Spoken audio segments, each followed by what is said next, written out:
Good morning, good afternoon, and good evening, wherever you are, and welcome to Cliché Jeff. I'm sweaty, and I don't care what you think about it. I just got back from my morning run, and it was phenomenal.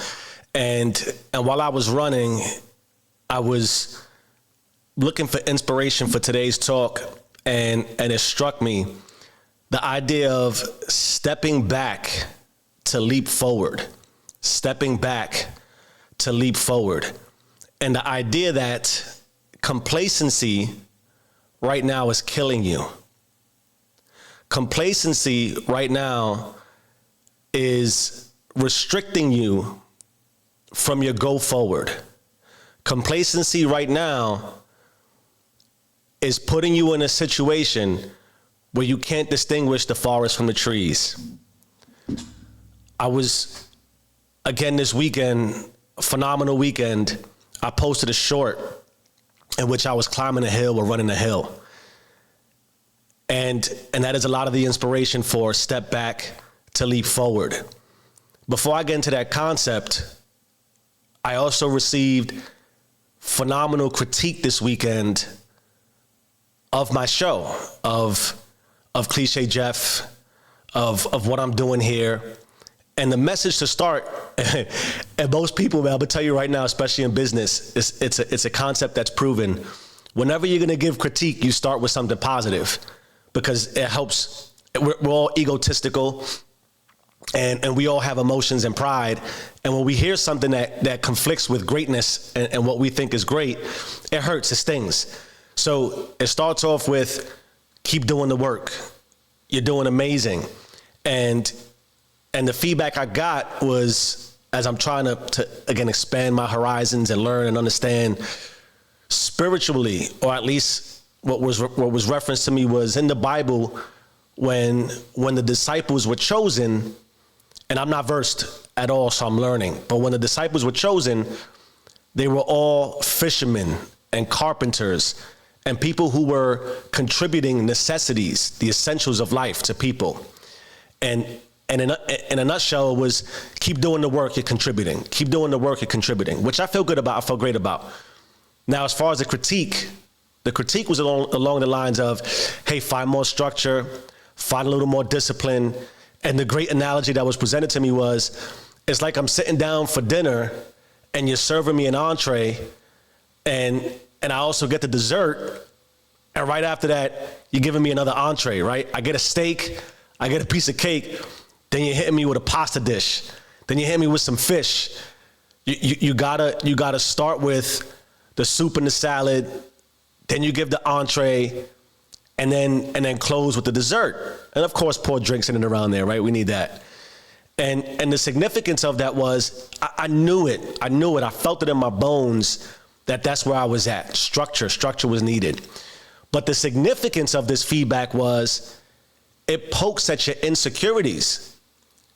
And for as constructive and great as this was, for about a day and a half, I felt in sort of a little bit of a depression.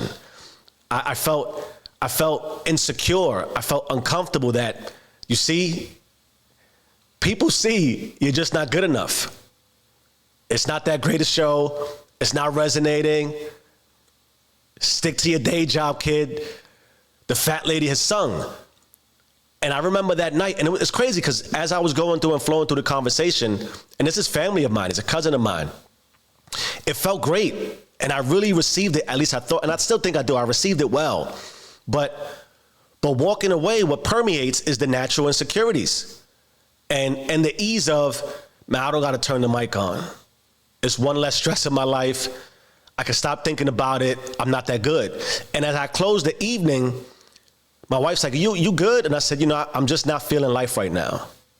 I'm just not feeling it. And it was just a blank emotion in me of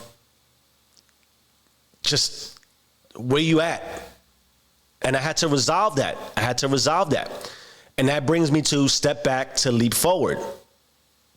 And I'll give some examples in my life, or at least one. I referenced it in Perception is Reality. But here's what I want to express today. In The Art of War, they reference whenever you're taking over something, a new territory, let's assume you're sailing over in a boat. When you get over to the new territory, you burn the boats, right? Because at that point, there's no way back. There's no way back. You burn the boat, there's no way back. You either win or you lose. There's no other alternative.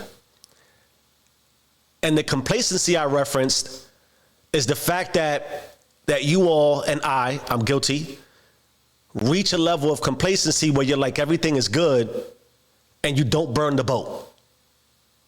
And so you never advance forward, you never take territory over, you never expand. And then you get mad, and then you feel like me, like you're a failure. Straight up. So what do? How do you step back to leap forward? First and foremost, again in a short I posted recently, I was running up a hill. And the significance of the hill is this. You want to attain something, define it. My podcast for me right now. I'm still working, I'm still grinding, I still got my 9 to 5. It pays well. I'm not saying if you're in that situation to remove that. This is my hope and my dream, right? But even in your profession right now, you might be, we talked about the laws of diffusion of innovation, the laggard, the early adopters, the innovators. Where are you on that scale? You might be yearning for a promotion. You might be yearning to start a new business. You might be yearning for something bigger than a new job, something bigger than what you have right now. That is your hill. You have to see the hill first, the forest from the trees, right?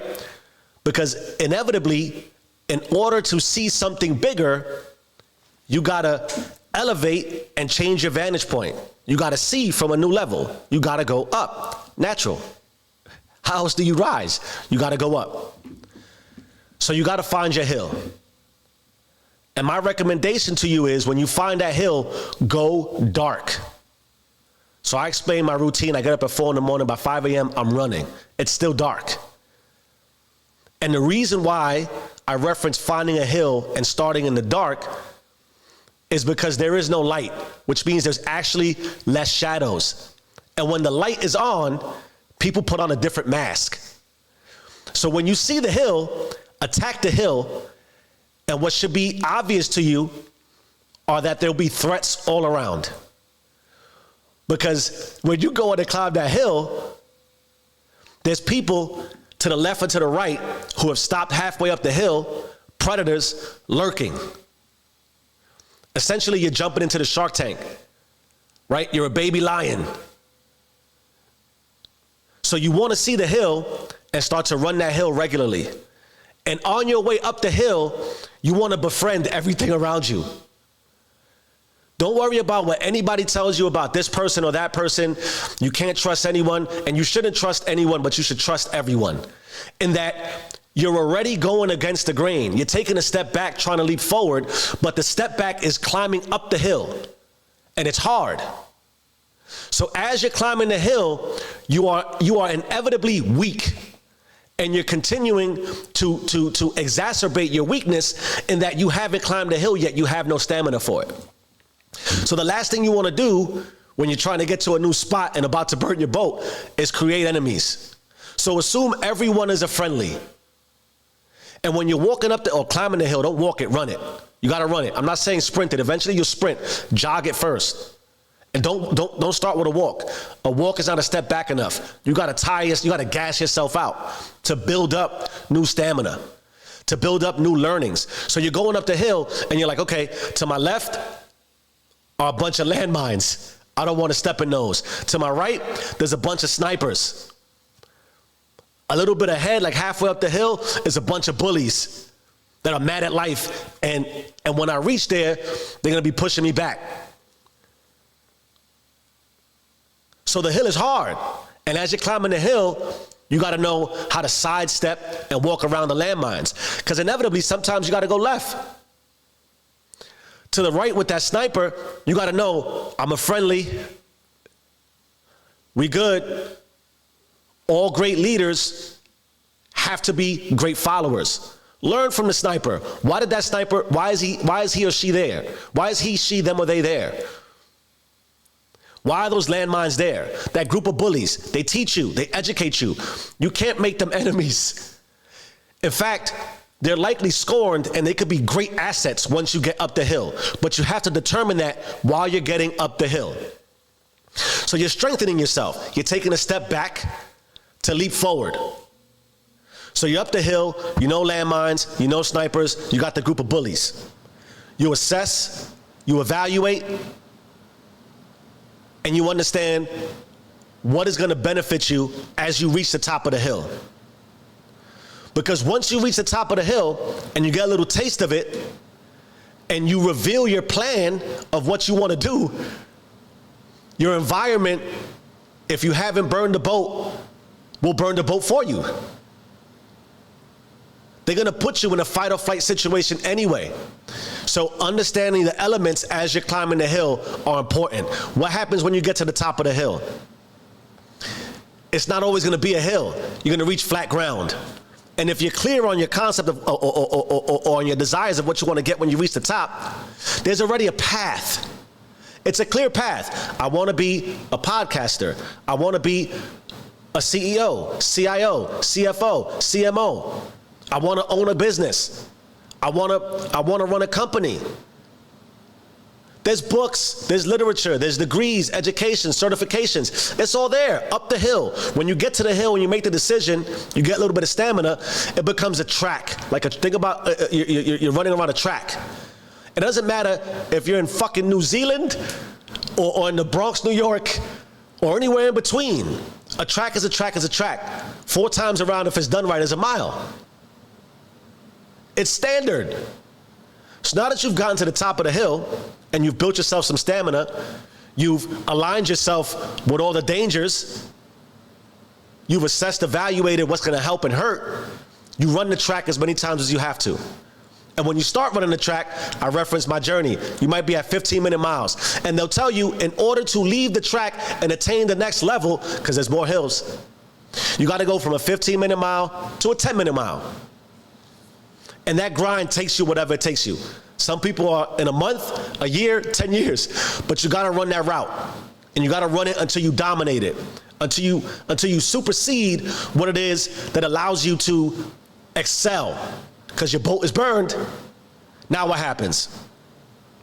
You get recognized, identified, because people everywhere need services. There's a number one, and it's the problem too. You see the number one of everything. There's a number one athlete. There's a number one CEO. There's a number one company. There's a number one business. But there's a 2, 3, 4, 5. There's 7.79 billion people. If you want to be number one, fine. But at least get to 1,000. Like you're at 1 million trying to get to 1 in a month. Get to 1,000. Shit, get to 10,000.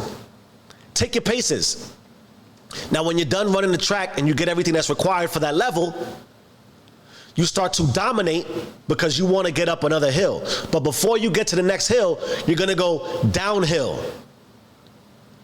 Because as you get more and as you feel more accomplished, you're reaching a new level. There's new sharks.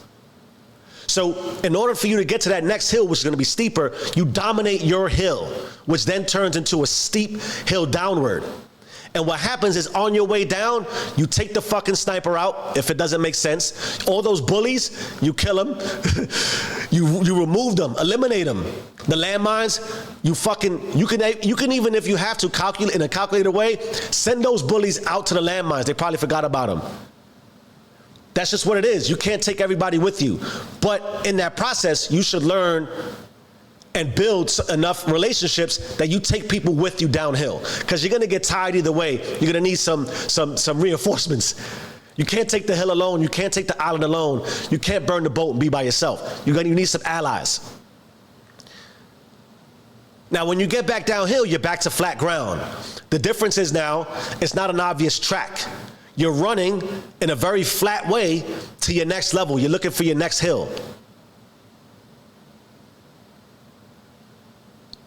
And inevitably, the complacency sets in that the journey seems super far, super long, and you can't attain it. So where's the power of step back to leap forward? I referenced in my last video. I had just got promoted for this big company. I was making about $127,000 a year. I got offered a position, a lateral, same title, in a smaller company for $130,000. It was only a $3,000 increase. I had to get a new car, and I had to travel for this job. And not only that, I went from a 10 campus, which was big, but there were big places in big places in big places. I went to a smaller place with smaller places and a lot of places. So I had to drive around multiple places just to succeed. So my costs went up substantially. My travel went up. My time away from home went up. The grind got harder, and I got less. I got less. And I had to do that for 2.5 years. I ran that track. I ran that track. I ran that track. Until I got the opportunity and presented with, as I referenced, a 4-day interview to become a director for a company, which increased my salary $40,000 and put me in a position to gain another 40 at my current position, inclusive of bonuses, et cetera, et cetera, et cetera. And the step back hurts, but the leap forward, particularly as you're burning the boat and running and running and running and running and running, the harder you run, the more stamina you build, the further the pull back, the explosion is exponential. Bang! You just bang, you take your steps. But every step forward, man, is the proverbial 2 steps back. So fight through the complacency, choose a journey, run the hill, burn the boat, and may everything you desire come to you exactly as you deserve. Stay rich.